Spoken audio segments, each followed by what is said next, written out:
姑娘，你没事吧？没事。唉，不用法力，确实有点费劲。姑娘，这绝晓峰岩壁陡峭，据说没人上去过，你何必为难自己呢？因为啊，我要重收覆水。我没听错吧？这姑娘说她要重收覆水。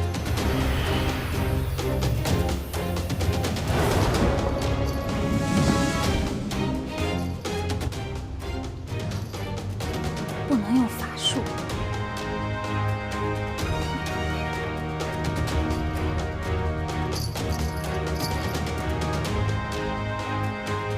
据说这彩虹雨就在这彩色云之中，在经过绝晓峰峰顶的大树时，会有片刻凝结成云。只要将其收集起来，就如同重收覆水一般。但是不久，云朵散去，彩虹雨便会倾盆而下。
我这是在哪儿啊？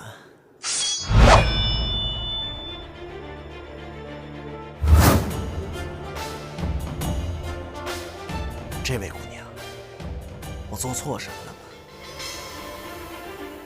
故障妖女，你自己做什么自己不知道吗？口有点渴，喝点水。哎，喂，你住手！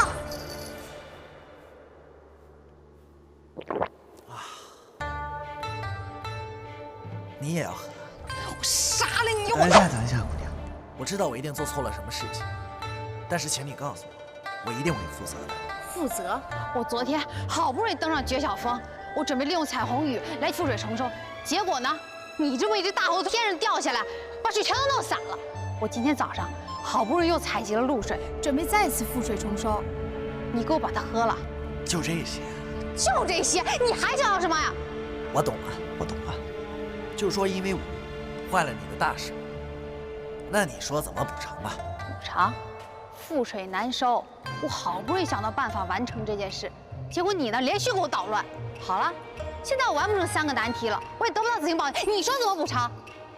什么3个难题？什么紫青宝剑？荣樊台一直摇头，你怎么可能知道紫青宝剑的秘密？那你倒是说啊！我大圣无所不能，何况3个难题了？我从小啊就坚信我的意中人是个盖世英雄，有一天他会踏着七色的云彩，身披金甲圣衣来娶我。依我看，这天上天下，盖世英雄只有我一个，还有什么金甲圣衣，我那儿多了去了，我都不稀当穿。你能不能赶紧说那3个难题？连3件难题都不知道，你还好意思说自己是盖世英雄？你不说，怎么知道我不知道？是这样的，玉帝呢得道之时，曾挥动神剑斩断了青丝，这把神剑啊正是紫青宝剑。紫青宝剑呢，因此就通晓了天人魔3界所有的情爱之事。现在啊，插在离恨天吐虚幻境的青梗石上。我只要得到紫青宝剑呢，就可以知道我的意中人在哪里。可是必须要完成3个难题，就是覆水重收、破镜重圆和死而复生，而且不能使用任何法力。哎，总之啊，只要是完成了这3件难题，我就可以知道我的盖世英雄在哪了。等会儿，你说什么？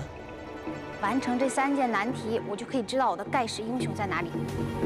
不是这句。 3件难题：覆水重收、破镜重圆和死而复生。也不是这一句。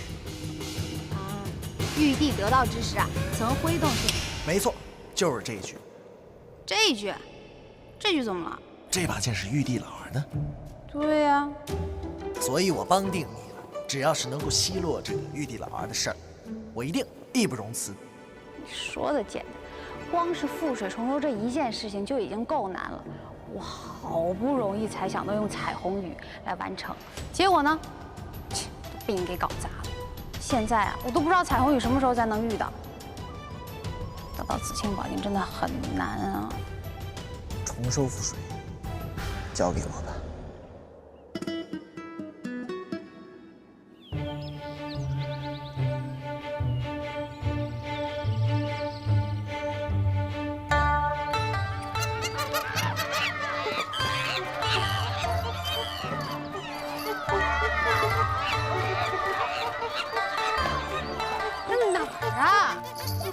我家花果山呢？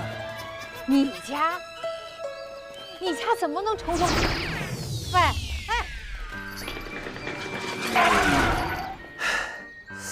请你的。谢谢。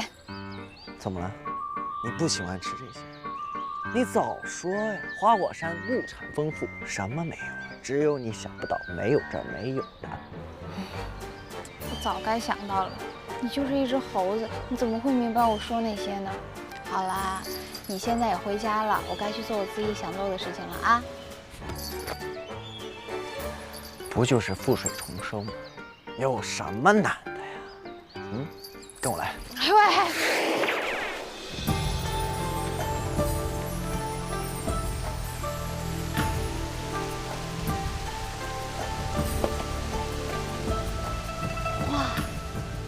好漂亮！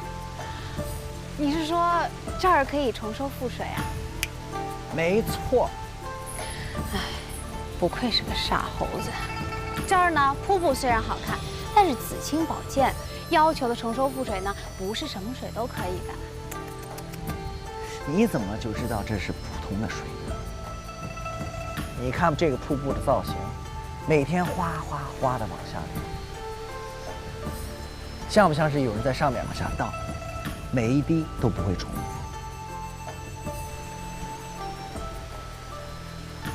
真的是太浪费了。那好，来都来了，怎么也要试一试。等一下，地方呢是没错，但是呢，我们还要再等一等。等什么？来了。 哎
放心吧，他不会有事儿，对吧，小李？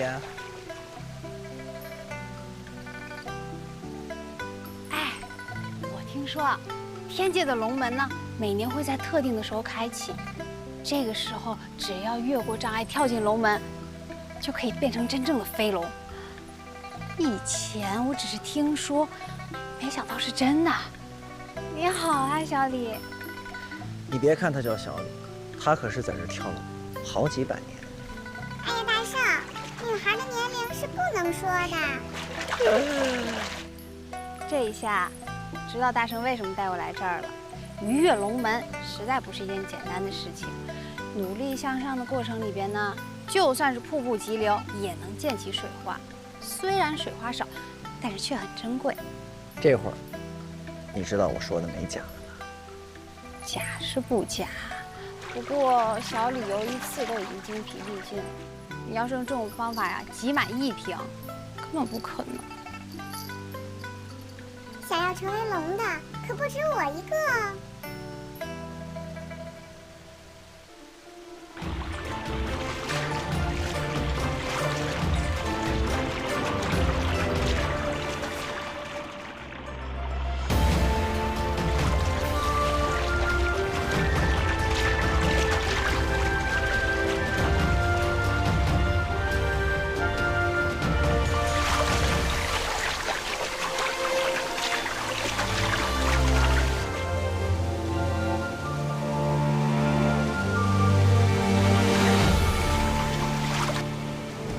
现在看你的了。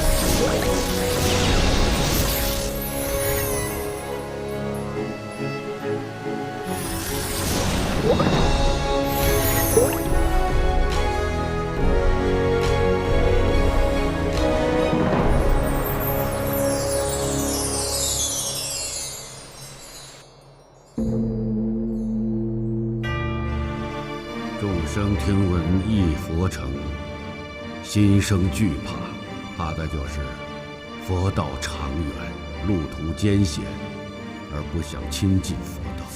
想要彻悟成佛，只有用大无畏的精神和勇气。一切众生从无始来，迷己为悟，失于本心。若能转悟，则同如来，身心圆明，不动道场，于一毛端，便能含受十方国土。佛陀，太白金星来了。南无阿弥陀佛。玉帝何事？凡太白金星前来。花果山有一石猴，有些本领。玉帝曾召他上天庭，封为弼马温。谁知他嫌官小，竟反了天庭，自封齐天大圣。这妖猴神通广大，众天兵天将出马，也没能将其收服。如今这妖猴已逃离天庭，势在近期，因此玉帝特请如来相助。齐天大圣，这个成精的猴子，胆子实在不小，妄想夺玉帝尊位。在座诸位，你们都听到了，可有人自告奋勇去擒那猴子回来伏法吗？谁去也合适呢？此人选也要谨慎啊！此去必须将妖猴一举拿下才行。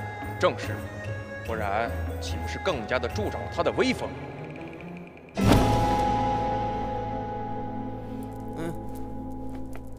阿弥陀佛，其实睡觉也是一种修行。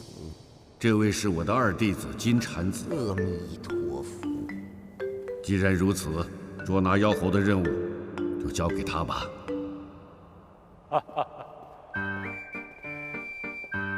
阿弥陀佛，阿弥陀佛，拜托大师了。大师既然是如来所见，想必定有一身非凡的本领。只是那妖猴凶狠非常，大师千万小心。我这就回天庭回报玉帝，静候大师佳音。哎，你说什么？什么豪子？你静候什么佳音？哎，那个谁呀？你慢点飞呀，很危险。师傅，刚才弟子在修行，没有听清楚你们在聊些什么，可不可以再重复一遍？金蝉子，你速去速回，让那猴子趁早皈依我佛，莫要一错再错。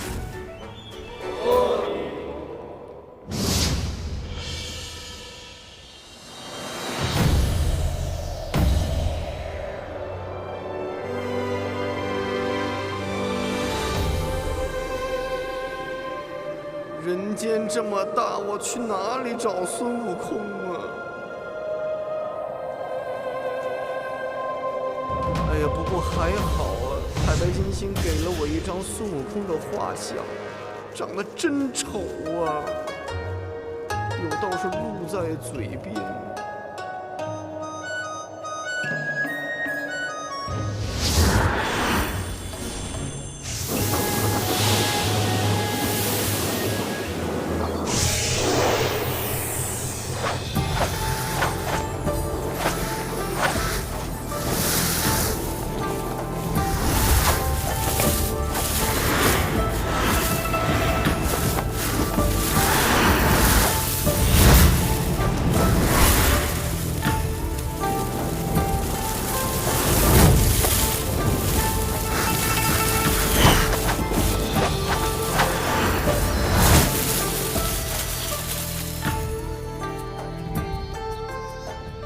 呀，还是挺干净的嘛。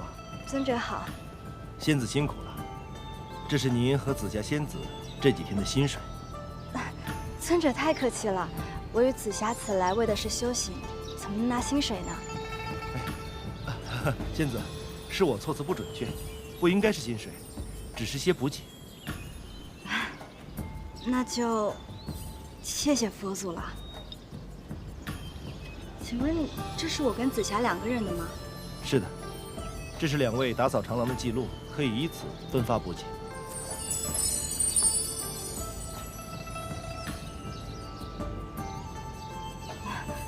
敢问尊者，紫霞怎么打扫的这么少啊？哎呀，你跟紫霞身形接近，会不会是我记错了？不过话说回来，确实好像有些日子没见到紫霞仙子了。好你个紫霞，竟然敢留我在这修炼，自己去玩了！仙子息怒，这都是修行。你来此地的目的，不就是为了平心静气，不要让自己更加易怒吗？少废话！这就去把这贱人抓回来！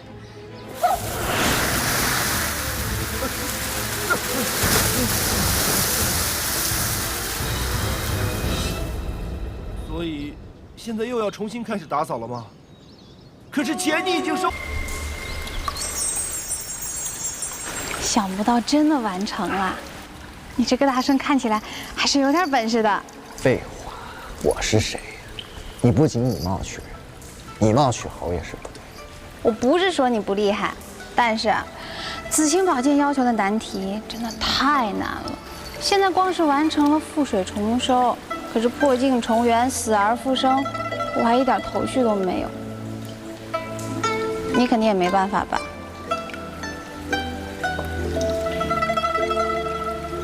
喂，你干嘛？破镜重圆嘛，先把镜子打碎了再说。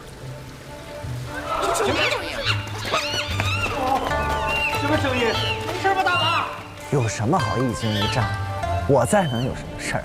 大王，你有所不知，之前来的那位太白金星说请您去小住几日，您这一走就是好几年。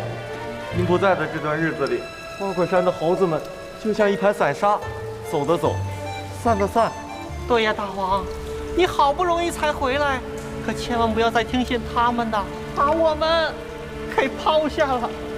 哦，原来你是被人拐走，一直在外面流浪啊？谁说我被？哎，你们放心，我呢只是来完成任务的，任务做完我就走了。我对这只猴子啊，你们大王啊是一点兴趣都没有的啊！放心，我不拐它。说什么呢？明明是我给天天面子，他们3番4次的来找老子才会上去。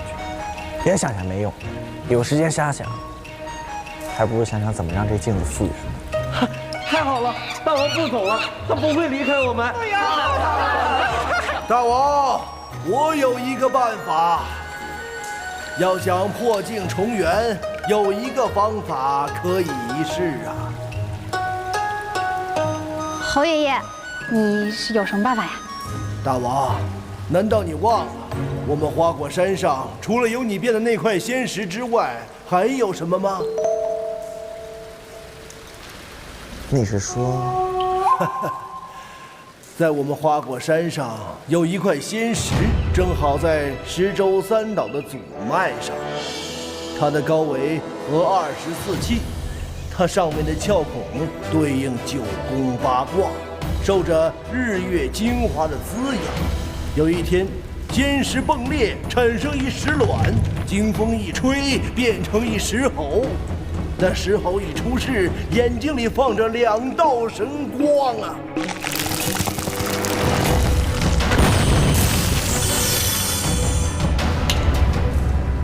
就是我。原来你是个石猴啊！说重点。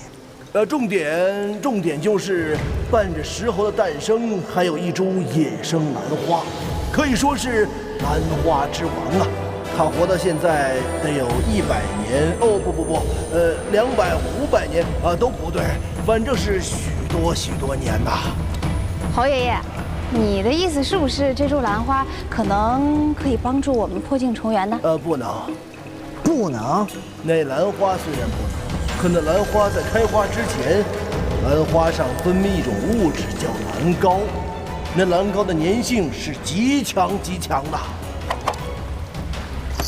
哎，谢谢你啊，老侯爷爷。大王，我还没说完呢。你就不要再说了，您是我这辈子见过最啰嗦的猴了。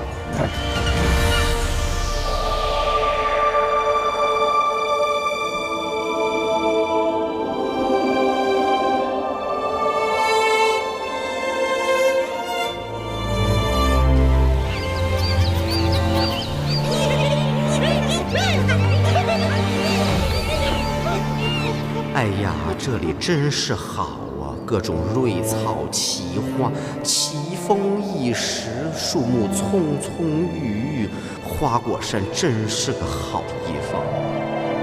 哎，可是这孙悟空在何处？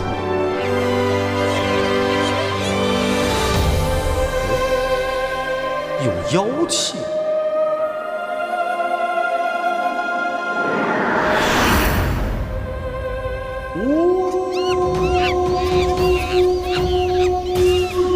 你们有没有听见什么？可能是风声。山顶的朋友，大家好啊！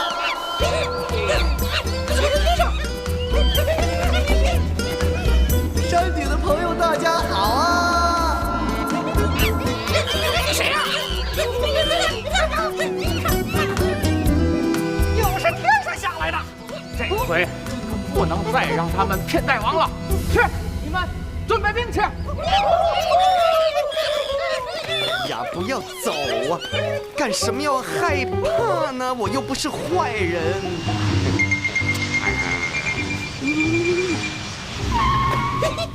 几位小声！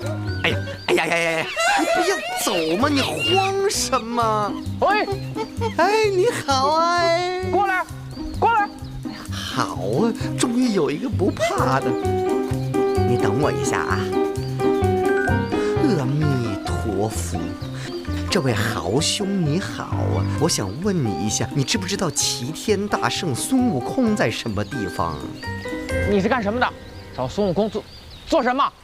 哎呀，这就是你不对了。明明是我先问你的问题，你可以回答知道或者是不知道，但是你怎么可以反问我一个问题呢？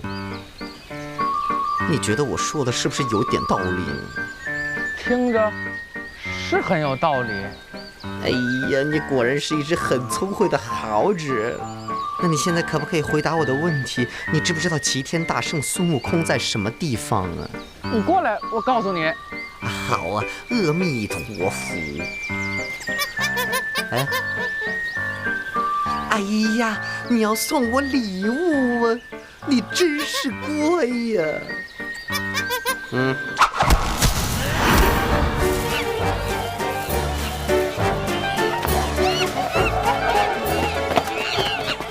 你们这些年轻的猴子，怎么这么喜欢浪费食物呢？我跟你说，我不还手不是因为我打不过你，我打得过你，我用法术我也觉得不光彩呀。我跟你说，绳子是捆不住我的，水我也伤不了我。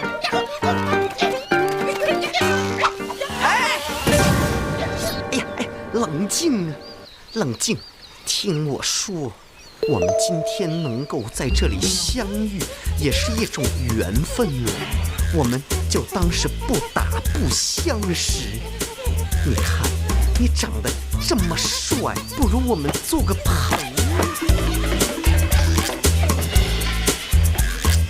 要是按照老侯爷爷说的，我们可以根据兰花王开花前分泌的兰膏来粘合岁镜。但是呢，就是不知道这个兰花王到底什么时候开花，我们能不能赶得上？这个就要看仙子你的运气。运气不好的话呢，可能3、5、10年都不会开。要是这个办法真的可以，我就等他个3年、5年、10年的。再说了，就是上百年我也等。看不出来啊，你还挺有毅力。哪里看不出来？我这么聪明、智慧、魅力脱俗的。哎，这个兰花之所以叫兰花王，它有它厉害的地方，不仅在于它年岁悠长，还在于它花开不败。所以你就可以不用等那么久了。哈，你这个大骗子！那花明明是开的，你还骗我？我只是在替紫青宝剑考验一下你而已。那请问紫青宝剑对我的回答满意吗？非常满意。走，采花去。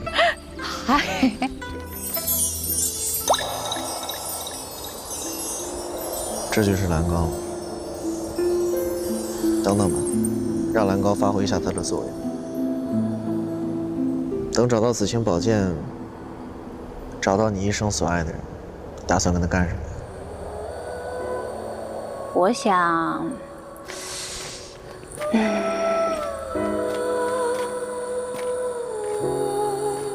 我想跟他去最美的地方，看最美的风景。花果山就很美啊。我会带他来这里的。哇，真的好了！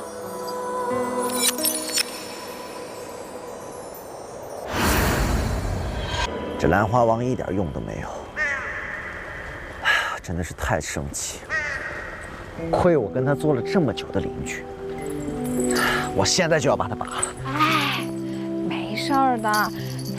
虽然啊，这期望很高，可是我也不是没做好失败的准备啊。而且我们这是第一次尝试嘛，失败了也不奇怪啊。不然那么容易完成的话，哪能算得上是难题啊？你看看你那个失望的眼神，你怎么比我还要难受？哎，放心啦，这一点小的打击啊，对我来说算不上什么，只会让我更努力、更坚强。大王，不好了！大王，不好了！什么事儿？我们抓了一个。我兄弟找我有点事儿，我先跟他去计划一下。走。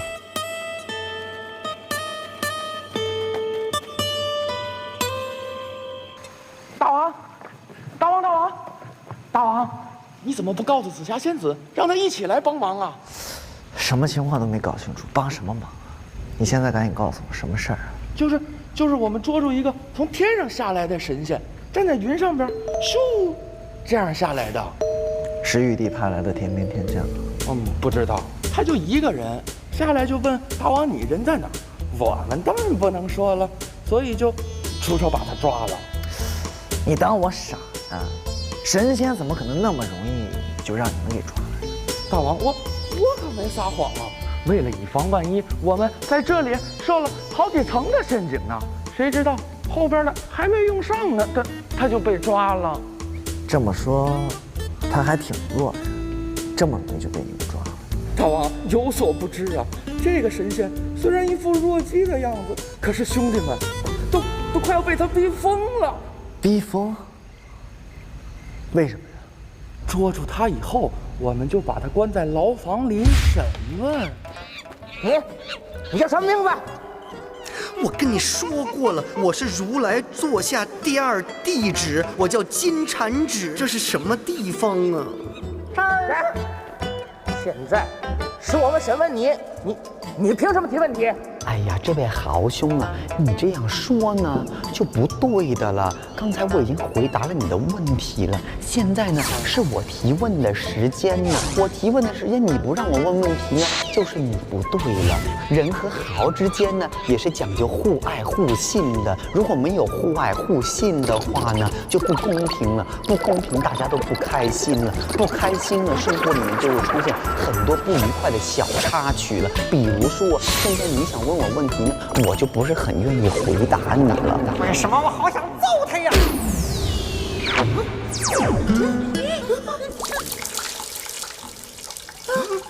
你都打了我了，那你可不可以告诉我这里是什么地方？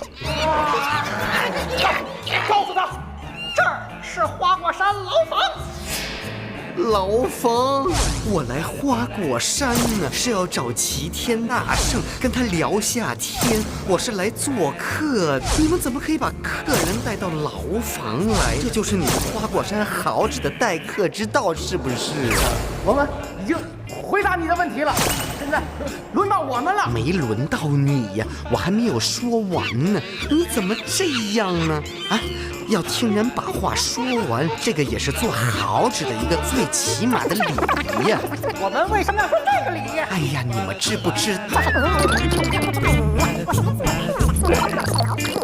所以呢，你们就分不清楚什么是客人，什么是敌人，什么是客房，什么是牢房。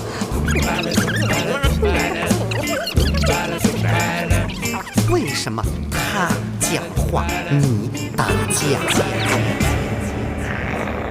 醒醒！我刚刚怎么了？你怎么突然间我这么恨你呢？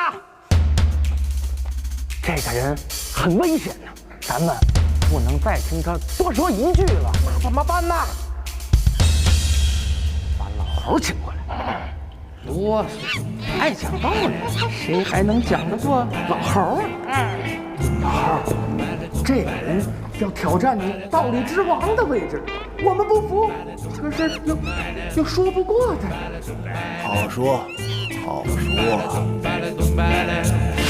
大王，我们只提了一个问题，之后他却提了一堆的问题呀。他真的只是说话，没有动手，没有用法力吗？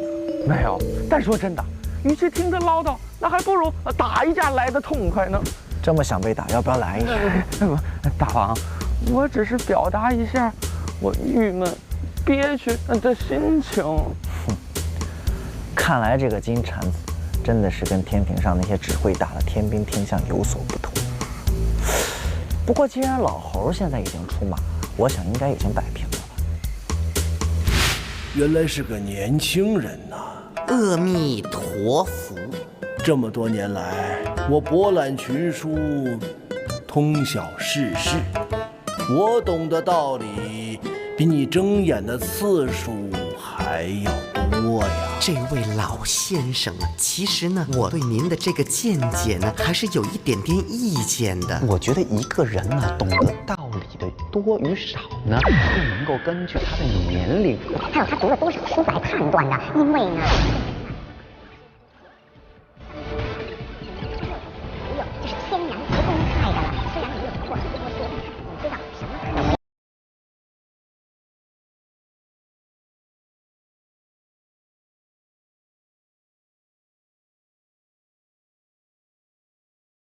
为什么会知道我眨了几次眼睛呢？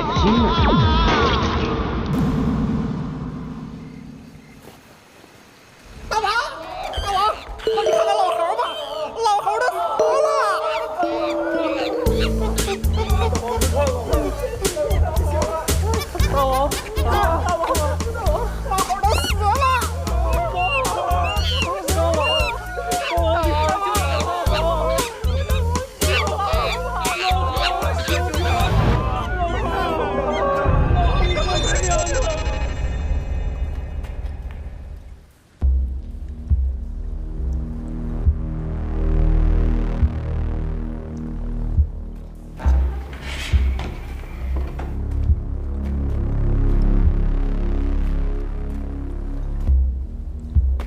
我，诶，这位小兄弟，我们未曾见过，你长得也是很有个性。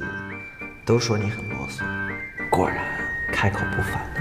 哎呀，你看啊，他们肯定是在背后说我的坏话了。有什么事情不能当面说呢？当面说出来多好啊！又没有误会。你呀，不要听他们乱讲，要相信自己的眼睛啊，用自己的手去感受一下别人的心。我不想感受，请吧。等一下，看你的站姿这么霸气，难道你就是齐天大圣？哎呀，你真的是齐天大圣啊！好开心呀！我终于见到你。我跟你说啊，我呢是如来的座下第二弟子，我叫金蝉子啊，我代表天庭呢要过来跟你聊一下。聊一聊？难道你不是来抓我的吗？哎呀，不要说抓那么难听了，我只不过握了一下你的手而已，看我多有诚意。除非你打败我，我就跟你走。哎呀，你们这些年轻人呢，怎么这么喜欢打架呢？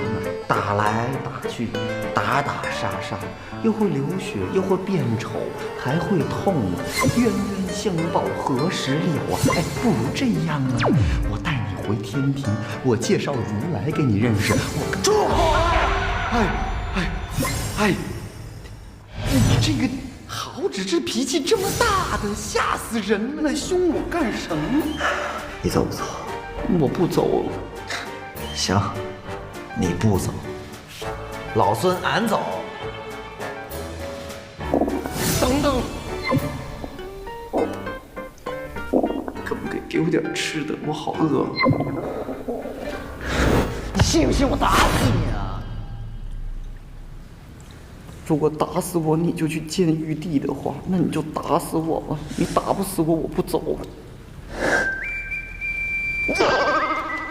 我不吃肉啊！我终于找到你了，快走吧。为什么要走？我发现啊，你这个花果山啊，奇花异草，什么都有。就算找不到蓝花王，说不定还有红花王、绿花王。我们在这儿多待2天，然后呢，说不定能找到其他的办法。我们还是走吧，其他地方说不定也有红花王和绿花王。其他地方的红花王和绿花王，那也不是这儿的红花王和绿花王呀。你不走，我走。喂，你昨天走了以后就很奇怪，你是不是发生什么事儿了？没有，只是这几块镜子放在我这实在是渣呀。我只是想尽快的完成而已。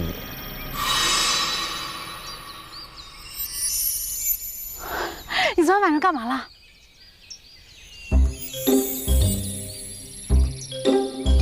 我什么都没做，除了我呢是如来的座下第二弟子，我叫金蝉子，我代表了天庭呢，过来跟你聊一下。难道这个金蝉子真的非同一般？你说什么？不行，我还要再确认一下。哎，你又不走了？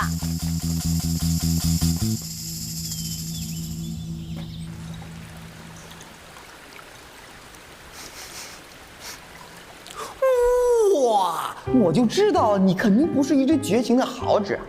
我看你呢，算是个不错的神仙，所以我有几句话想要跟你讲。你说。我喝了玉帝老儿的酒，打了他所有的天兵天将，我还放话说要坐他的位置，所以，我现在跟天庭的关系呢，那就像这面镜子一样，破镜无法重圆。你叫什么来着？我是如来座下第二弟子，我叫金蝉子。金蝉子，如果你能够让这个破镜重圆的话，我就跟你回天庭负荆请罪。但是，我觉得这一定是不可能的。你是不是也觉得不可能啊？是不是？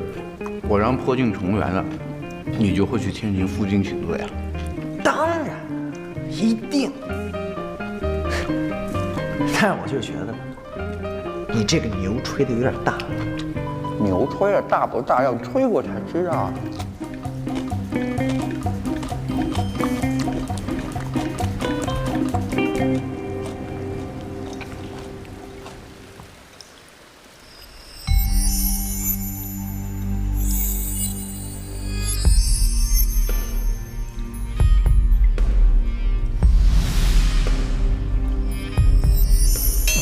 为什么你就会破了呢？是不是拿你的人不小心得了什么怪病，手容易抖啊？是不是吃的不好啊？然后就把你丢在地上了？哎呀，你也是很可怜呐。作为一个镜子破了，也是很让人心碎耶。你看你，照出来脸都有2个。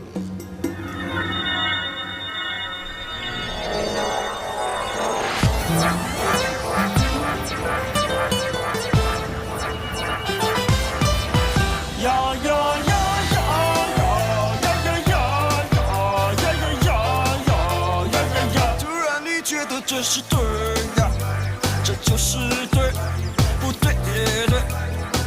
突然又觉得那不对呀，那就不对，对也不对。如果这宝是想要啊，偏又不要，不要又要。如果这装备不想要啊，偏偏又要，要是不要，天上一只猴。山一头牛，事后打那牛，还是有装后。天上那只猴，很善良头牛，事后打那牛，还是牛装后。如果你觉得你很牛啊，你就很牛，不牛也牛。如果你觉得你不牛啊，那就别说，低调不错。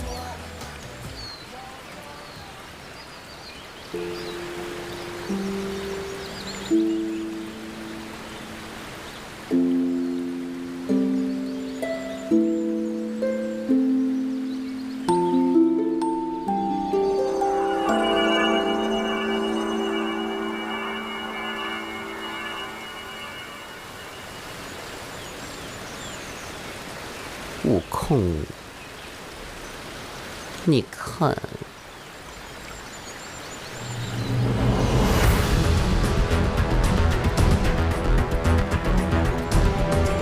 你真的做到了，我真的是大心眼儿佩服。阿弥陀佛，有话好好说，站起来再说。悟空，我们纠结镜子的事情已经纠结了好多天了，都没有好好的聊过天，不如我们聊一聊。等我安定好我的小弟弟，我自然会上天庭。啊，你用的时间是不是很长？很长的话，不如我等你。不用等。你出来这么久，如来一定很担心你的。你说的也很有道理呀！哎呀，没想到你都考虑到这一点了，悟空啊，你果然是开悟了，都会为他人考虑了，我真的很欣慰。哎，那没办法呀，是不是？谁让你教的？那我在天庭等你啊！再见。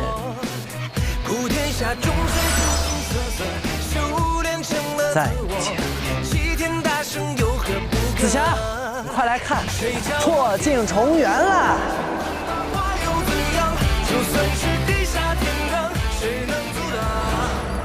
只要完成起死回生的考验，紫金宝剑就是我的了。到时候我就能跟我意中人幸福的生活在一起。我还是觉得一个人更幸福一些。除了喝酒吃桃，你还懂什么呀？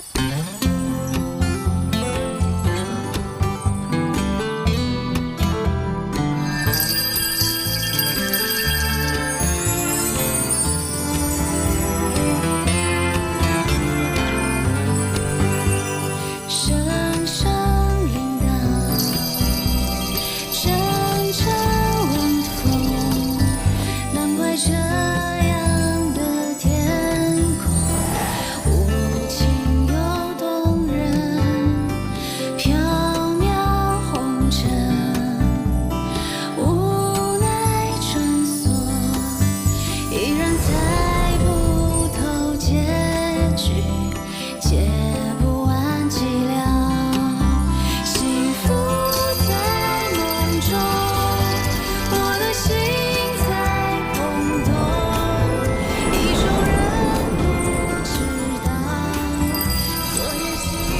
算了，你知道为什么吗？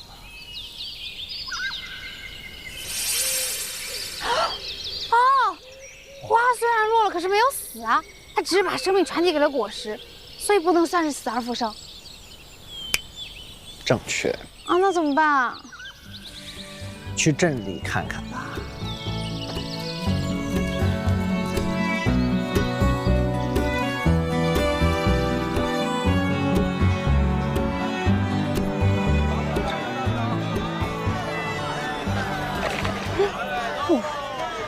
这儿这么生机勃勃的，上哪去找起死回生的机会？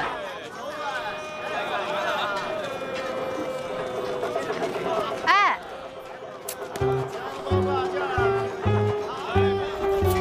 大婶，这镇上有死人吗？如果你不马上离开我的视线，很快就会有死人了。哦，你看这个，这个怎么样？来，我给你戴啊。你看，脱。这个套进去了。要不就这个。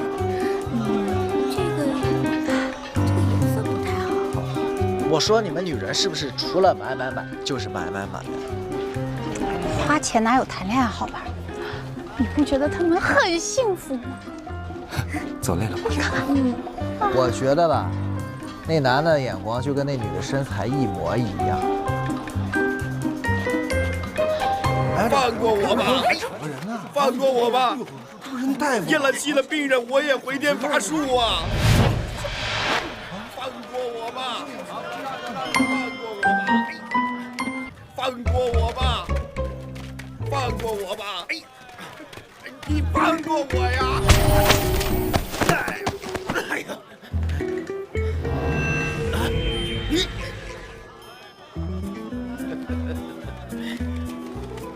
您这伤着没有？没事吧？师傅，哎呀，这是我家小徒弟，人可乖了，我每次出诊都要带上他。哎呀，行了，哪那么多废话，赶紧走吧，你也不能斯文点儿。夫人来了，夫人，大夫来了！哎呀，大夫，快！大夫，你可一定要救救我家宝宝，他可是我们全家的心肝肝呀！不是，放心，我师傅是当代扁鹊，在世华佗，一定能够妙手回春的。不过现在还得请各位先回避一下，好吧？不要打扰到我师傅思考，好吧？李夫人，回避一下。哦，快来，扶夫人回避一下。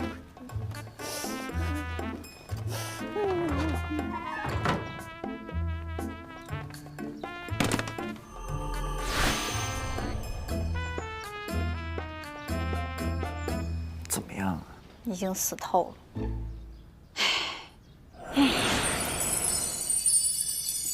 不是说不能施法吗？我施法都没把握能救活他，只能先试一试。行，那你施法，外面我来应付。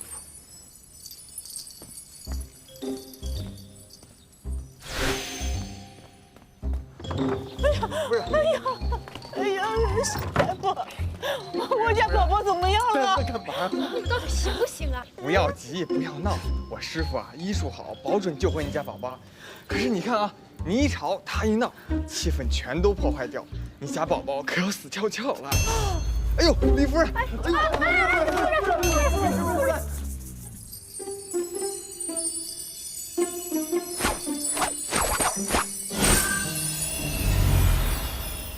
好了没有啊？没有啊，再帮我顶一会儿。夫人，您没事吧？哎呦，夫人，我家宝宝怎么样了？是不是不行了呀？这位大妈，你看啊，这前后后过了才不到半炷香的时间，你未免有点太心急了吧？我知道啊，这等待的时间总是如此的漫长，不如我们先聊聊别的，转移一下注意力嘛。比如你喜欢的颜色是什么？你喜欢吃什么？你喜欢的歌星是谁嘛？粉子，我报仇，仙女48人团。哎呦，看不出来，李夫人您还是很有少女心的嘛。这些都是我家宝宝最喜欢的。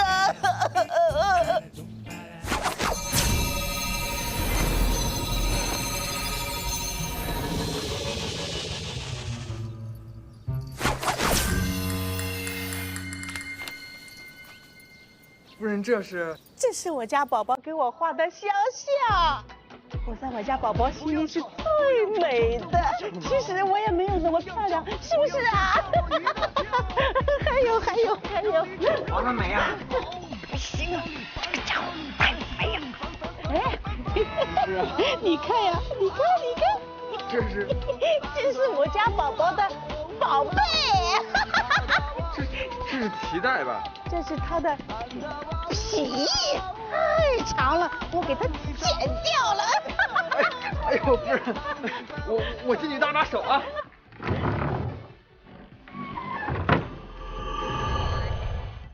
我受不了，走。我不想那么轻易放弃。那咱们何必在这儿死磕呢？外面有大把的机会，还没等你救活这个死胖子，我已经被他妈念死了。我的法术都无法让他起死回生，那别的就更没办法了。那就算了呀，找真心人真的对你那么重要？小师傅，我家宝宝醒了没有？我还有话跟你说呢，小师傅。小师傅，这个死女人简直比金蝉子还要烦。算了，如果放弃的话，就代表我向玉帝老儿那个家伙认输。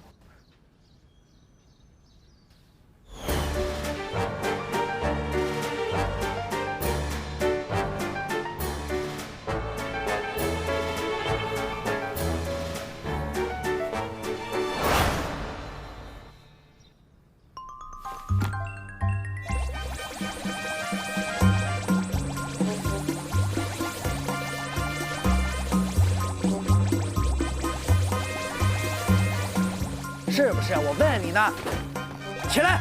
啊！你们什么人？你们谁呀？滚！哪来的神经病啊？滚！神经病！都怪你！桃子吃太多，脑子长毛了吧？想出这么烂的法子。至少我们排除了一种方式。也走吧。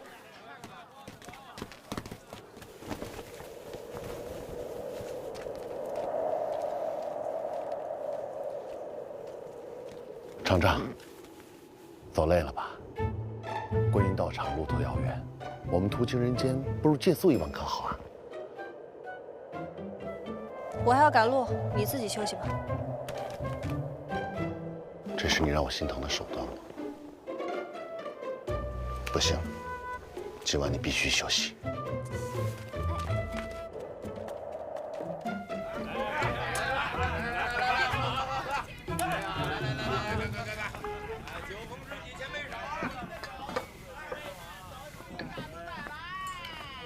哎，放心，只要是你想要的，我一定帮你拿到。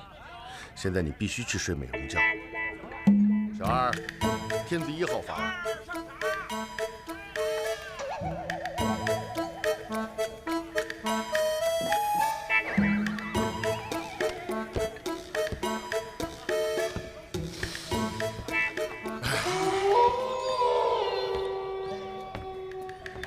小二，天子2号房是不是啊？你怎么知道？因为等等，按照你这种奸商的逻辑，2号房一定离这1号房有8丈远。天地玄黄，宇宙洪荒，我瞧你们这儿的客房也没有那么多间，绝对排不到第9个字。关键是，我也不清楚千字文的第9个到底是什么字，所以，我还是请你给我离1号房最近的房间。就这一间了，你住不住？啊？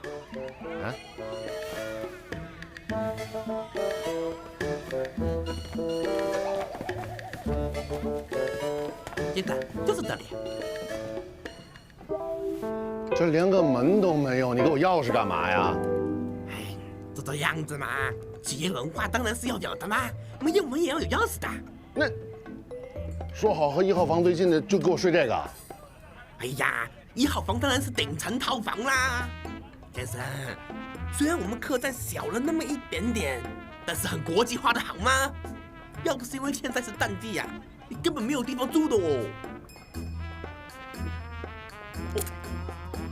问问你们老板，你们店卖吗？什么？你要买我们的店呐？对呀，我把你们店买下来，然后关掉它呀！要你这种人给我有什么用啊？天策，时候不早了，你还是洗洗睡吧，晚安。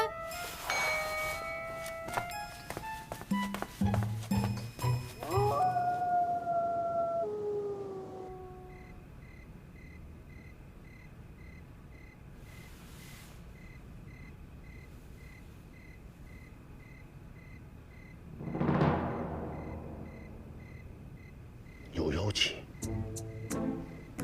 厂长。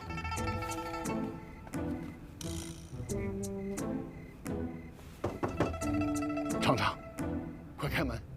你必须让我看到你没有危险，我才能安心。厂长，我没有危险。那你开下门啊！睡了。不行，有妖气啊！不过就是几个小妖精嘛，当不知道不就好了嘛。我们本来就是各走各的路，何必多做纠缠？你真的不打算开门吗？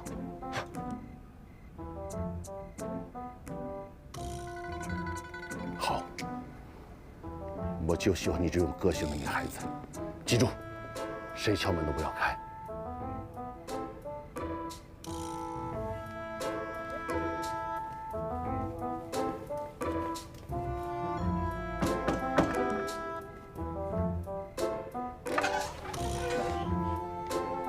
脑筋，谢谢。不客气。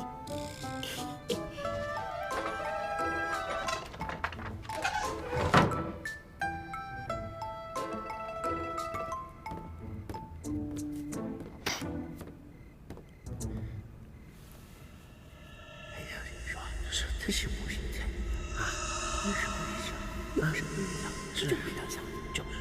哎呀，你说是？看他修炼了多少年，就敢出来行走江湖了。来也。现在妖精的门槛是越来越低了。这个紫霞真厉害呀，已经完成了国境2重考验，看来他很快就能得到紫青宝剑了。他都能完成考验，那我也能。别吹了，一到天路你就变回大蛤蟆，还想挑战紫青宝剑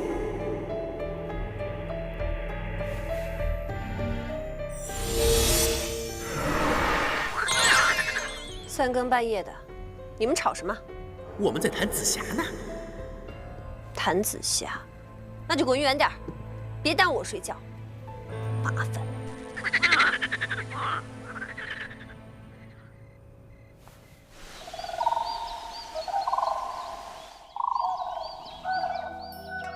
到了，这儿就是观音的道场紫竹林。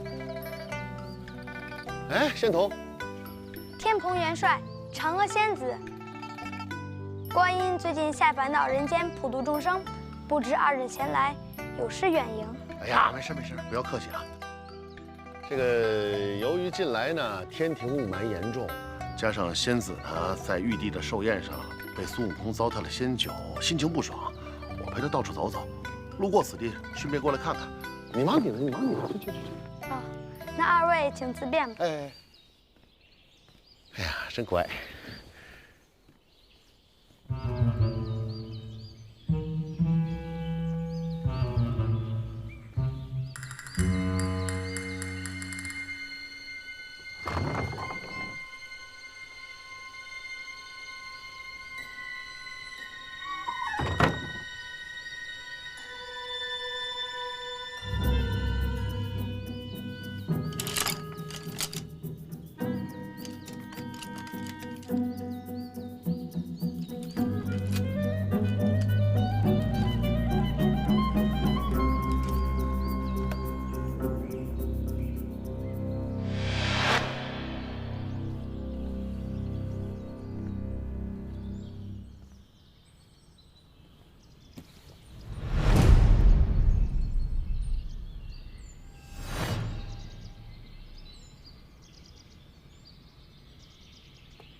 仙子何以在此圣境做出如此鸡鸣狗盗之事？你也知道这是圣境，何必出言不公？不准走！哈，嘿，哈，啊！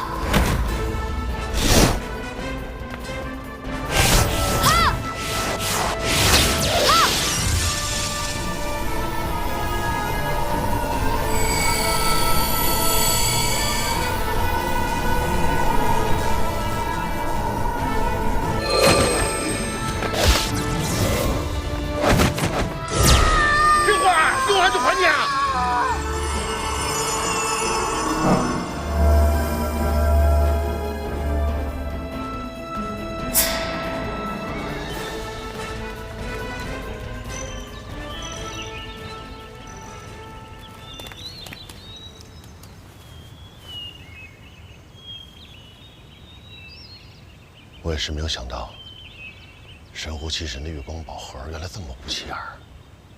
尝尝，赶快打开试试，好让时光倒流。我一定会赶在那个弼马温出现之前保护好你的仙酒的，也好让我们重新开始。我和你的故事，重复多少遍都不会嫌多。我先走了，我还有点事儿，过2天天田见吧。3天后我去月宫一定要见到你。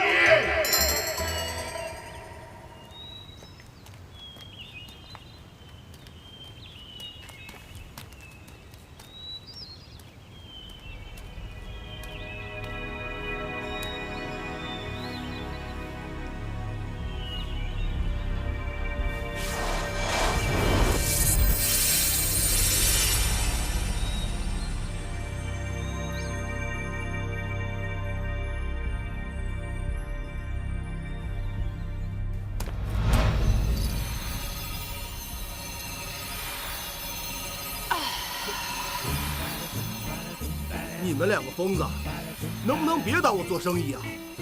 实在不行，你往里头吹口气。闭嘴！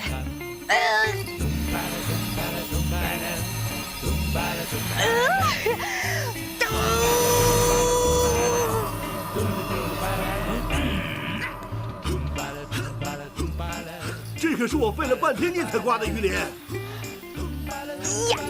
大哥，只要这条鱼能够死而复生，只要我们的任务能够完成，你这条鱼一定能卖个好价钱，知道吗？这叫什么？双赢啊！那这条鱼要是活不了了，被你们玩了这么长时间，这钱谁来付？瞎说什么呢？瞎说！什么就叫救不活了？快点，行吗？再使点劲儿！还我宝盒！别跑！你快点，管人家干什么？什么时候？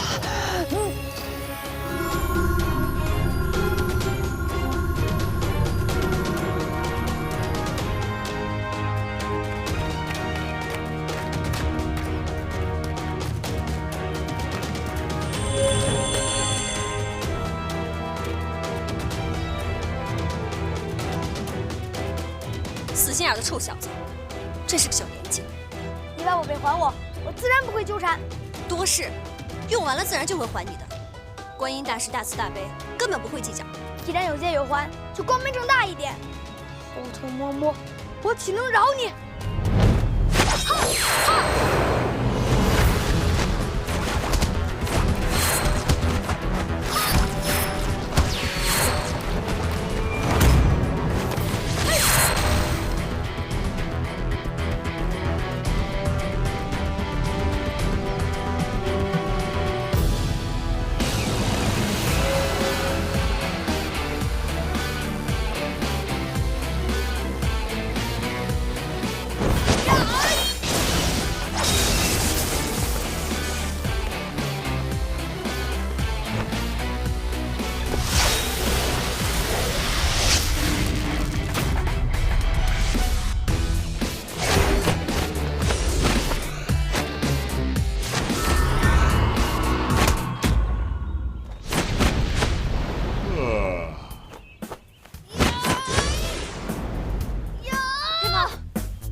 这一对贼公贼婆还真不要脸！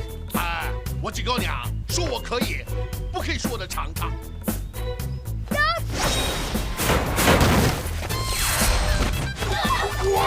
不要逼我啊！我不对小孩子动手的。小朋友不可以这么淘气啊！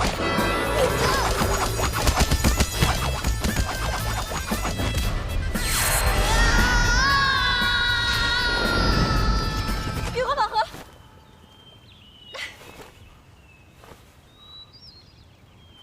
不警告过他了？人你也救不了，死鱼你也无能为力。咱们再这样下去的话，可真的不是办法。怪我了。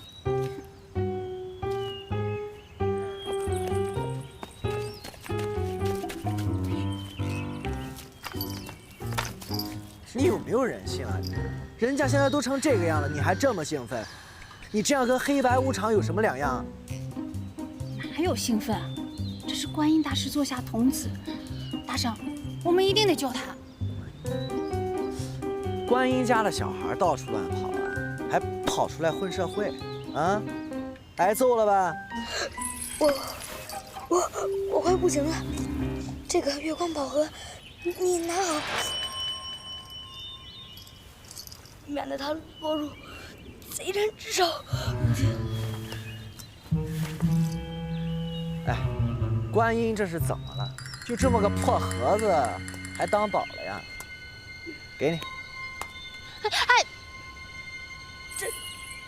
这可不是一般的盒子，这是月光宝盒。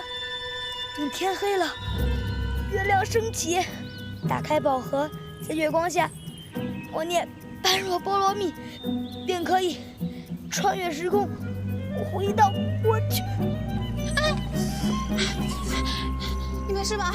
你千万不能睡，我们一定会救你的。大圣，你快背着他呀！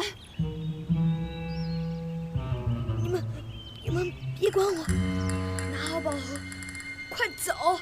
坏人马上就要来了！你别，怎么办呀？我根本救不活他！大圣，有了！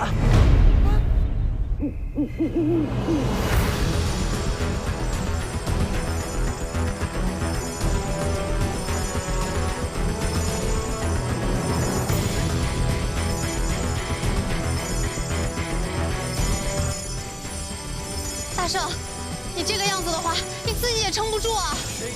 先救我小童子，等月亮一出来，再拿月光宝盒救回来不就行了？谁能阻挡？无形山压住锋芒，惊涛吹收复了狂，我依然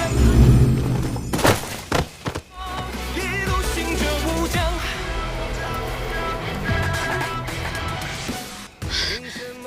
太好了！大圣，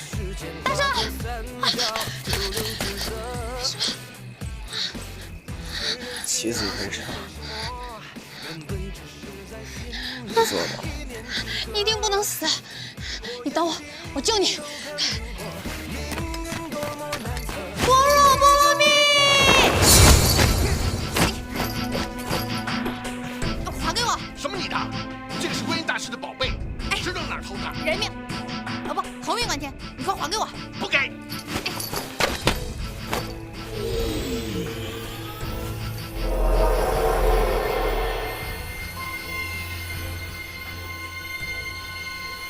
观音大师，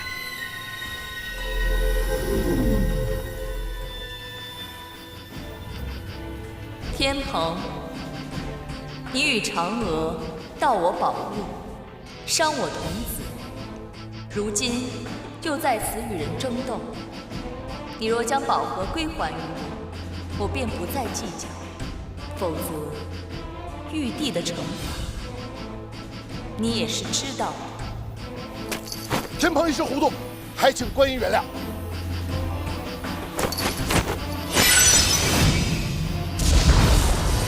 般若波罗蜜！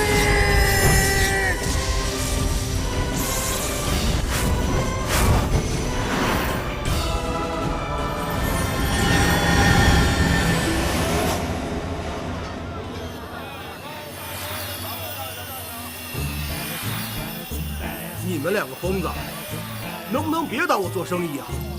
实在不行，你往里头吹口气。闭嘴！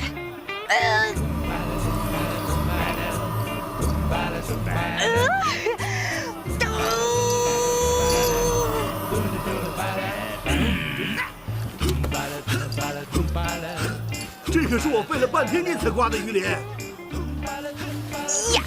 大哥，我告诉你，只要这条鱼能够死而复生，只要我们的任务能够完成，你这条鱼一定能卖个好价钱，知道吗？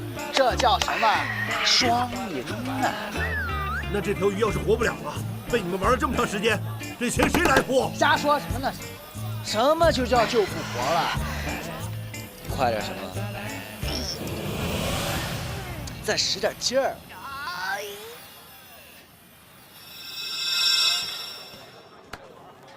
别急，不是让你先走吗？我是那种男人吗？地球很危险的。有什么危险的？你这是会有好事啊！童子已经发现了你的行踪，应该很快就会赶到。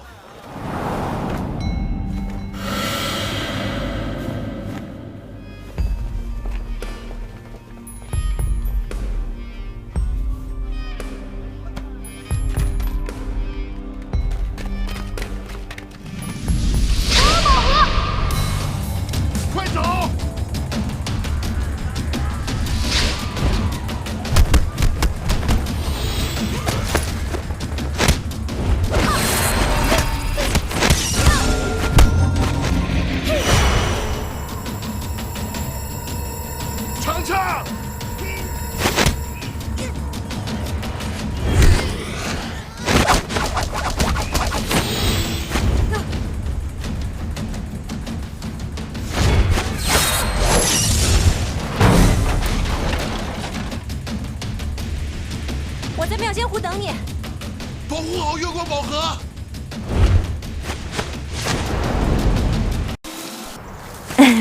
休息一下啦。胡子呢？前几天天太热，刮了。下一位，你画像上那么多肌肉都跑哪儿去了？剪掉了。下一位。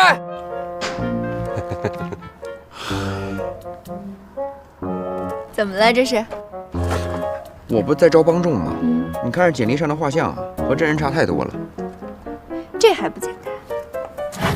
用陌陌呀，可以通过视频查看附近有潜力的山贼，绝对真实，还能让他们视频直播抢劫过程呢，方便管理。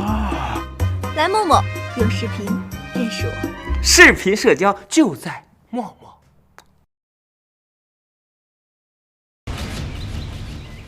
人你也救不了，死鱼你也无能为力。咱们再这样下去的话，可真的不是办法。怪我了。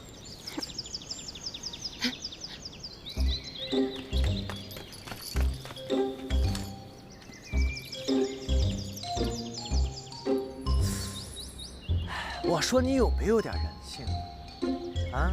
人家都已经成这个样了，你还这么兴奋？你这样跟黑白无常有什么两样？这个人好像没死哎，大圣，起死回生我们做不到，总不能见死不救吧？帮帮我呀！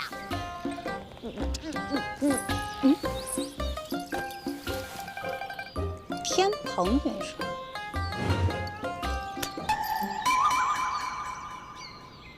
你是紫霞仙子吧？我已经这么红了吗？我自知伤重将死，你不必费心救我。你的一片好心，已经让我很感动了。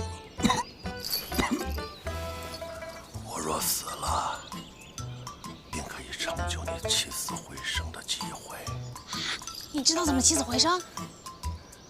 去妙仙湖找嫦娥仙子，她会帮你。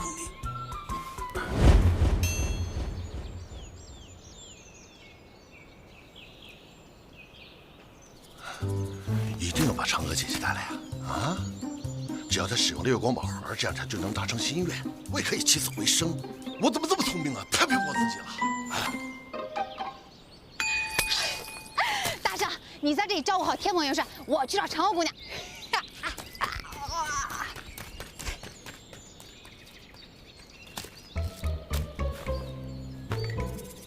你不会是在这骗紫霞姑娘吧？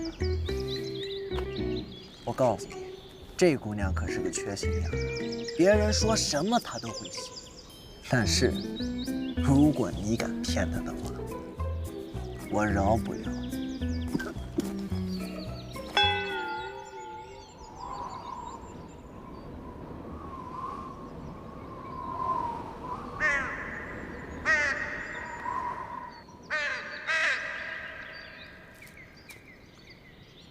这么久了还不回来？你可千万别死那么快！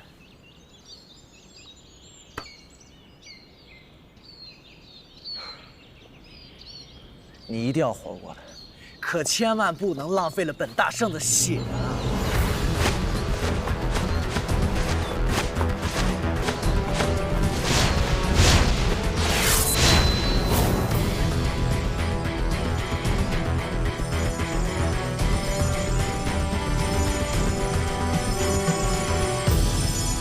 谁叫我天下无双，乾坤八卦又怎样？就算是地下天堂，谁能阻挡？无形山压住锋芒，金刚锤收复了狂，我依然还是最强。电视播放，一路行者无疆。凭什么天上有资格把时间划分三角，就留指责？嫦娥姐姐，听天蓬元帅说你能帮我起死回生，是真的吗？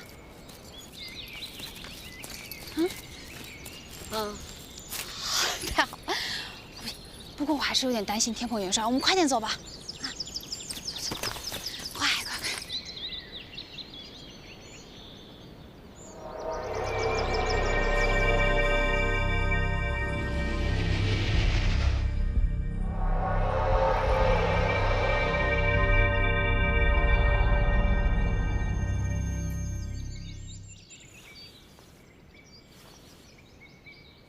太好了，看来一切都按计划进行。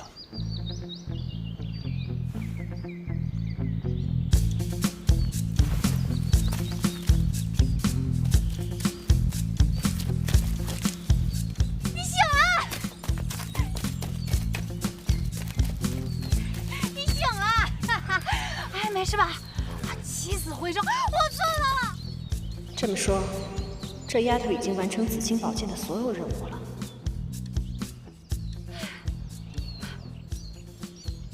大圣，大圣，你怎么了？啊，你醒醒，大圣！喂，大圣，你醒醒啊！啊，大圣，你醒醒啊！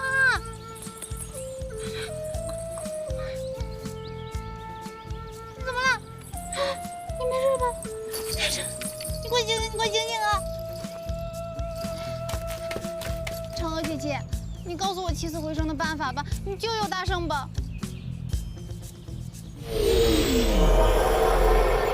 嫦娥，你与天蓬盗我宝物，若现在将宝物归还于我，我便不再计较；否则，玉帝的惩罚，你也是知道的。我有钥匙，用完就会还你。知错不改，执迷不悟。阿弥陀佛。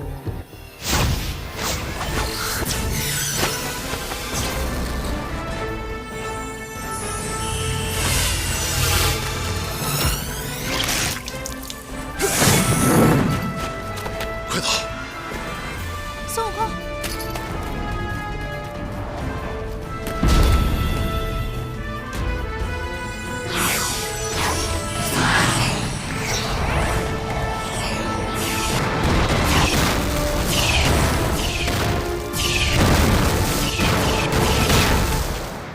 大圣，你活过来了！多谢观音大师。哎，好困啊！哎呀，你别困了，走吧，走走走。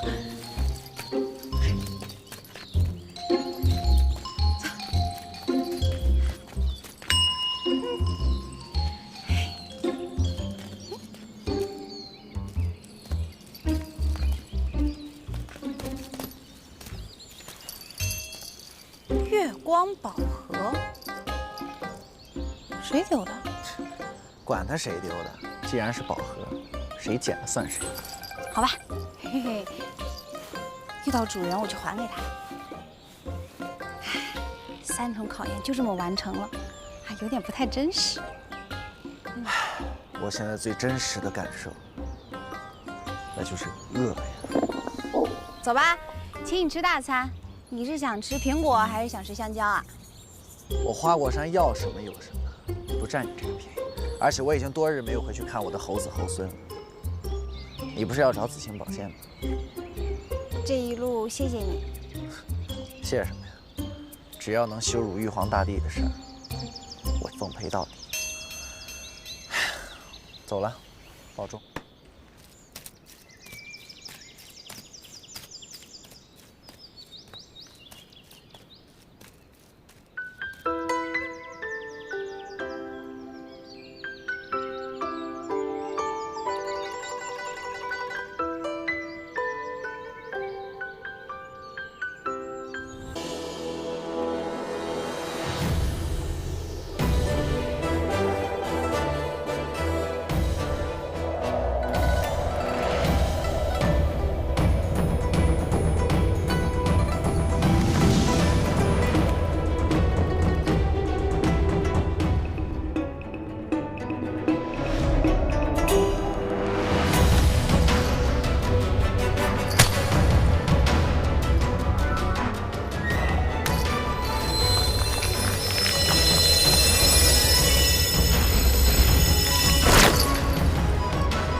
出来了，你还在这里炫？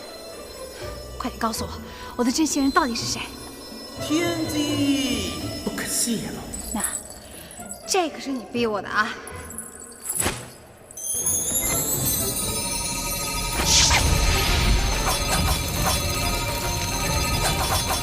三味真陀里我都练过，这小火苗没用的。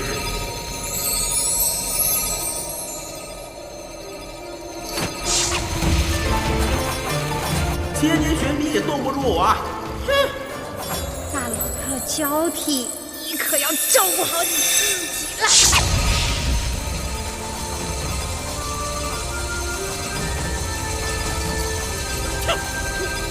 好了好了，我说，谁能把我从剑鞘里拔出来，谁就是你的真心人。方法都告诉你了。来。